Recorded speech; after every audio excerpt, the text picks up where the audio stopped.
Elle est formidable. On va terminer avec la fête du bœuf gras de l'Aïol. C'était aujourd'hui. On fait un pot-au-feu, on bénit les animaux. C'est bon esprit. Rose à la Vénitian, Luc Truffert. Luc Tazelmati, pardon. Ces 207 vaches représentent l'élite de la race Aubrac. Choyées, dorlotées, engraissées pendant un an, elles connaissent leur ultime heure de gloire sur le foirail de l'Aïol quelques semaines avant Pâques. Les bouchers parisiens se déplacent jusqu'ici pour acheter les bêtes primées.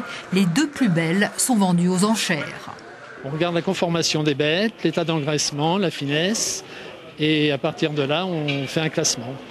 Qui prend la main à 4 € sur ce premier prix.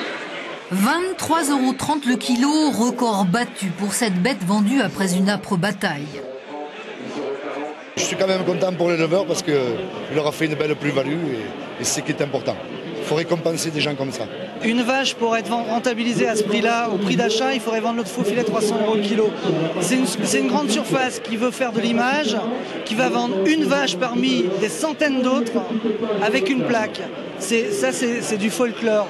Du folklore, mais qui fait du bien au village. Depuis 13 ans, le festival des bœufs gras de Pâques attire à l'Aïol des touristes de plus en plus nombreux. Nous sommes des Normands, on connaît les bœufs normands, on vient voir les bœufs ici. Nos ancêtres mangeaient le pot-au-feu pour Pâques à l'époque, qui était un plat de nobles et que tout le monde ne pouvait pas se payer toute l'année, qui se payait ça pour Pâques. C'était le bœuf pascal.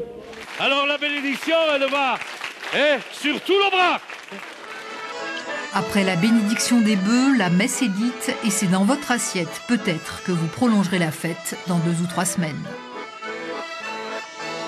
Voilà, on a vu, il y avait un peu de neige dans les rues de l'Aïol. Justement, dans quelques secondes, la météo complète.